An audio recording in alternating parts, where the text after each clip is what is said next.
Hello and welcome. You're watching BQ Prime, and we bring you an industry discussion on online gaming right after the 58th GST Council meeting. This council meeting is memorable on a couple of counts, and we are talking to industry representatives and platforms to understand the fine print on what this could spell out for them.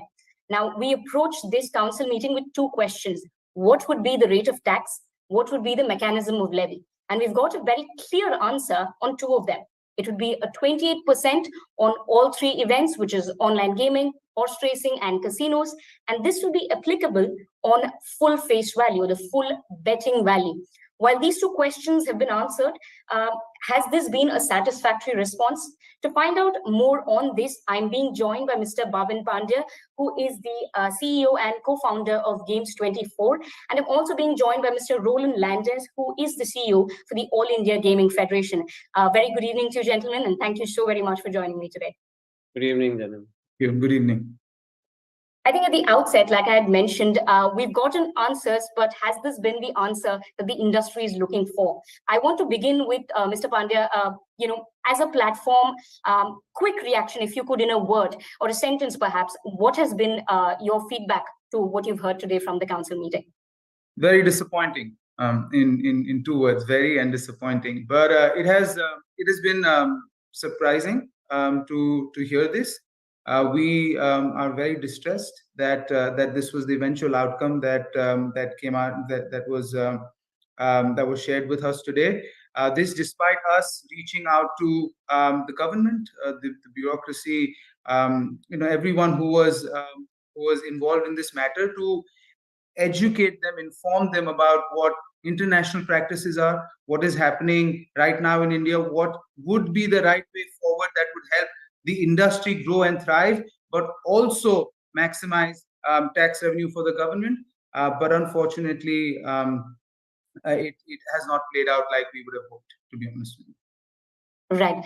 Quickly cutting to Mr. Landers too, representing the AIGF, there's also been a clarity on this would be uniform. This would not be different for games of skill or games of chance. Now, from an industry point of view, considering that you've been keenly following, what is the prospect for the industry? What are your first thoughts? So I'll use a different adjective to Bhavin. We'd say industry is dejected, an extremely unfortunate decision. Now, this has completely disregarded the 60 years of settled jurisprudence as far as games of skill are concerned. And that's, a worrying factor. Because on one hand, when the issue of direct tax was discussed in a similar manner to what we did with the indirect tax, at that time, the industry inputs were welcomed, and they clearly made the distinction between a game of skill and that of chance when they arrived at the decision as far as the direct tax was concerned. The industry and the government worked together. In this particular instance of indirect tax also, we had the opportunity to meet every GoM member, the erstwhile one as well as the the changed GoM, and to highlight, as Bhavin mentioned, what are global best practices, what is the correct way to to apply the rate, as well as the application of the rate, which is the evaluation, and that has been recommended in the report by the GoM, which clearly states that it should be 28% on the gross gaming revenue or the platform fee. And now, after today's meeting, we get to know that it is going to be 28% on the entire face value. So that is extremely surprising for us, on one hand, and also the fact that this is a settled jurisprudence, so we'll have to weigh all the options. That will be my initial inputs. Right. Thank you for bringing this up. I think for the benefit of the audience, the GoM report on this subject was actually reconvened. It was rethought of because initially some members had expressed a particular concern on how this would affect the industry. And in fact, the industry has been vocal throughout the process, establishing that they would like it to be in accordance with international best practices on gross gaming revenue or the platform fee. And 18% was what the industry had originally proposed for. Now, following the second meeting, and of course, today the council vote, we understand that this will be on the full betting value. So this means the contest entry fee, that is at the outset. the total bet value would be taxed at a 28% flat. Now, I want to come back to you, Mr. Pandya, and I want to discuss operational realities, how this would play out for you on a day-to-day basis. Are the facilities in place for such a change? What do you think would be the first reaction from consumers? How would they take this? So, Janvi, let me just be very blunt here and say that there is no operations, there is no business, there is no anything if this were to take effect, right?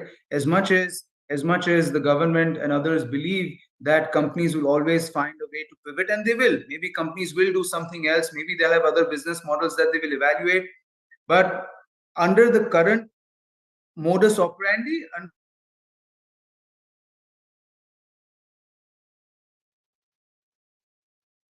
I think we've briefly lost Mr. Pandya. Quickly shifting back, Mr. Landers, while we put a pin on that particular subject, I just wanted to check with you in terms of how the industry will go forward from here. Would this spell? I think Mr. Pandya's back. Sorry, quickly switching back. Please go ahead, Mr. Pandya. Yeah, I was saying that as things stand, there would be no operations. What has happened is that under the current business model, things have been rendered unviable because of this taxation. Because GST being levied on entire face value, the contest entry amount at 28%. In fact, we were okay with taking the 18% to 28% on the gross gaming revenue. We as an industry were okay with that, to say that, okay, this is a viable compromise to make. However, if it's on the entire contest entry amount, there are no operations, there are no changes. Companies will maybe try and figure out a way to pivot and to do other things. But I'll be very honest with you, this industry, the potential that this industry had has now been hurt very badly because of this decision. And so yes, we will not. And as a result, what will happen is that, look, people's desire to entertain themselves, to play a game is not going to go away. They will go on other platforms. They will resort to methods that are not entirely above board. As a result, the government will not get the taxes that they've set out to get from the process, and consumers will not be protected because they might fall prey to illegitimate operators. Right. So this is one part. Mr. Landers, similar question. I want to understand the operation, but I want to also differentiate between real money games.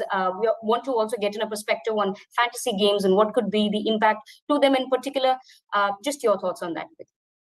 No, so any game of skill, whether it is rummy or fantasy or poker or ludo or whatever is being run by operators today, as Bhavin mentioned, is going to be impacted and rendered negatively and render almost shut down for businesses. Because now let's look at what are we talking about, right? Here is a $2.5 billion industry, okay, and the growth, although the industry is about 12 years old, the growth has happened with the Digital India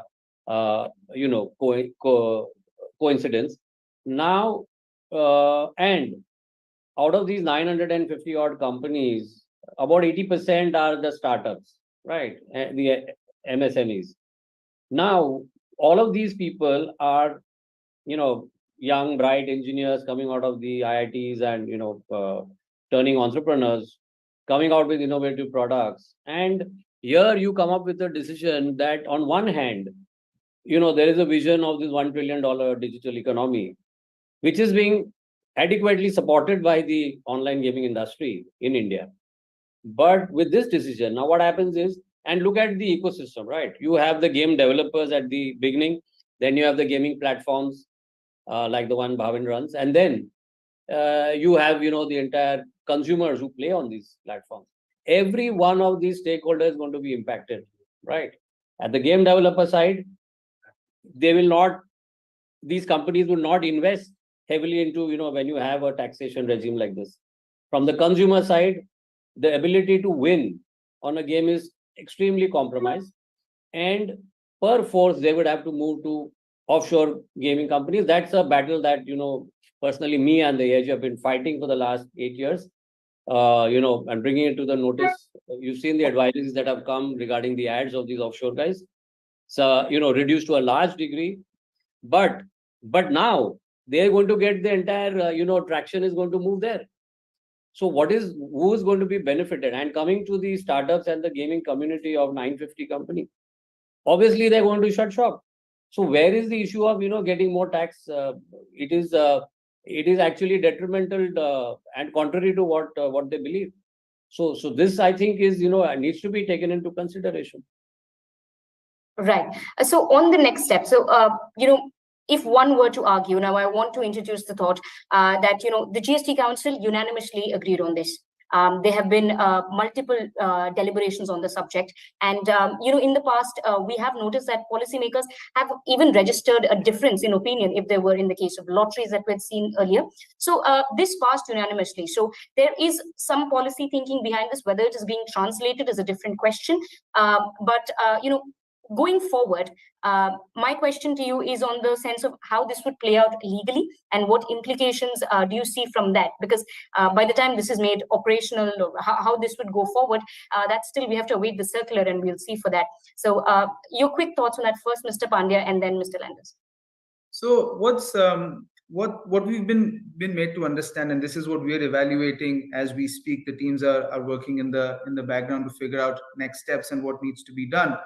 But if this becomes a law, it is binding, which means that it's not something that you can very easily go out there and challenge. And that's what they're proposing. If from what we've heard, through the FM speech and otherwise, is that they're going to go and amend the law. And if they're going to amend the law to say that that online gaming will be curbed, will be sort of included with lotteries and horse racing, then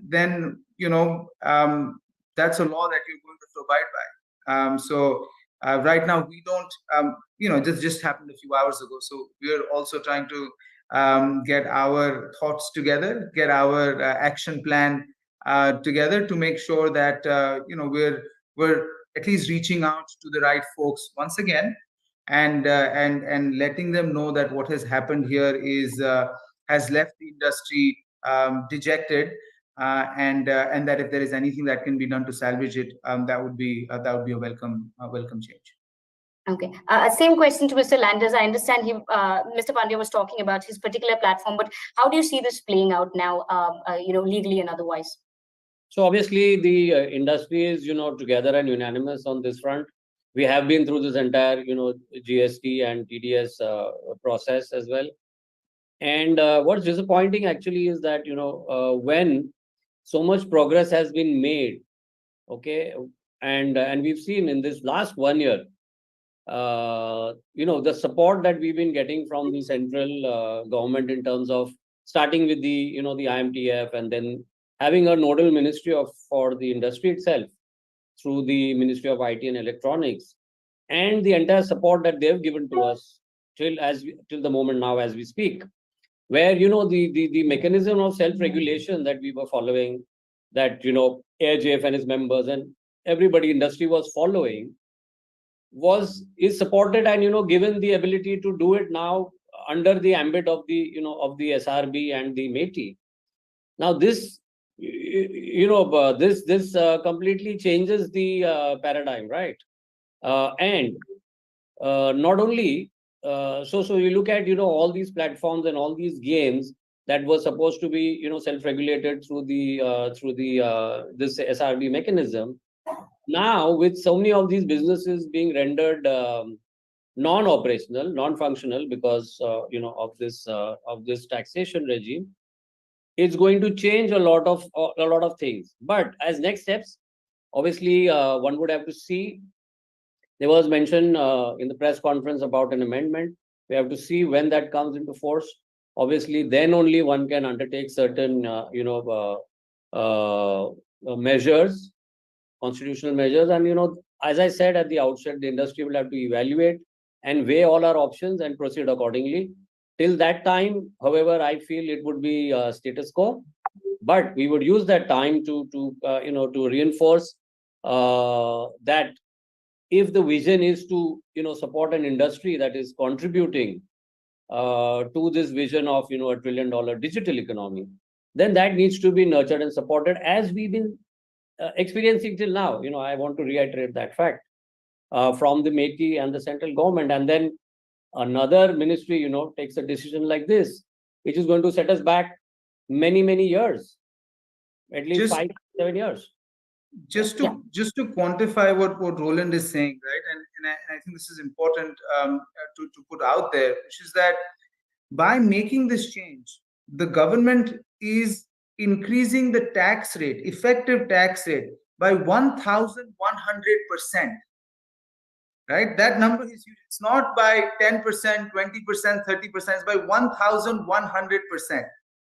And that's important to note in the context of what Roland is saying, which is that on one hand, you have MeitY, the Ministry of Electronics and Information Technology, regulating the space to really help increase innovation, to bring about better talent to sort of get employed in this sector, spend and also for businesses to come and grow in this area. And you have the Department of Direct Taxation trying to make it also friendly for the consumer, to say that, okay, if you're paying for so much, this is the kind of tax you pay, making it very clear. Now you have this third force or third ministry coming in and doing something that is completely antithetical to that, to sort of say that I'm going to really bring this industry down through this deathly blow, is very surprising. But that's something that we did want to share. Just to add, Janani, just a second, 30 seconds actually. Sure, please The go. impact on the 18 to 28, that industry, as you are aware, 18% on the platform fee is about 18 to 28 is about 50 odd percent. But this 1100% increase is just it's common sense. It's just unviable, right? Who can absorb such a huge upside? I mean, name one industry, forget gaming, any other sector or industry that can absorb that kind of an upside. It's just impossible. So there's no question that this entire thing of ease of doing business, the entire thing about helping startups is going to be completely compromised. This is throwing a flourishing industry and jeopardizing the entire prospects of it. Right. A very clear message. There are no two ways to cut about this. I want to briefly dwell on the amendment and what that could potentially mean for the sector. So either of you, if you could help us break down what the amendment to exclude online gaming from actionable claims, it would essentially be outside actionable claims purview. What does this mean for consumers? And just your thoughts on that, either Mr. Pandya or Mr. Lambs.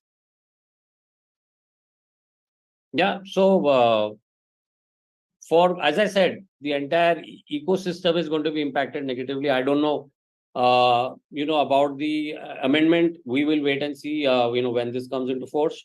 But I can say that, from a consumer perspective, definitely there's a huge impact on them. They are going to move towards, platforms that circumvent taxation, whether it is direct or indirect, and that I have to mention it are going to be the offshore gambling sites that offer their services here fraudulently, and that threat also has to be taken into account. We hope, and this is our wish as industry, that this is reconsidered. We have time till when the amendment comes into force. It's going to take some time, and the state, getting the states and the center aligned. I think till that time we will. Just to reiterate, we will weigh the options that if there's no change in status quo, and if this amendment comes into force, then what are the recourse available for us as industry to help mitigate this great risk that that it is faced with. Mr. Pandya, a message to policymakers as we come to the close of this session. Your final thoughts on that. Can you hear me? Hello? Yes. Please go ahead. Can you hear me? Yes. Well, the only message you would have given, as Roland mentioned, and we've been saying that that all facets of of this economy have been impacted by it. The operators, the consumers, the people who are employed by this industry, everyone has been affected by this. And our only prayer or request is that we understand fully what this means, and then therefore see if there is any corrective action that's possible to take steps to make this an environment which is better suited for online gaming, so that it can continue to grow to lead to the $1 trillion digital economy that our Honorable Prime Minister has laid out as the vision for us. So our prayer, our request to the policymakers would be to reconsider their stance towards something that will help the industry grow. Thank you so much, gentlemen. And to recap, today's decision, there is a very straight, response coming in from the industry. They're disappointed, dissatisfied with how this has panned out, despite previous interactions and representations presented by them. However, there is still a time till the amendment comes into force, and we still await a few procedural clarities on how exactly this will play out. And we hope that would be of much relevance to the industry and to everybody benefiting from this. Thank you so very much, gentlemen, for joining me. And it's a pleasure talking to you. And one can only hope we continue to engage on this subject. Thanks. Thank you. Thanks, Bhavin. Thank you so much. Thanks.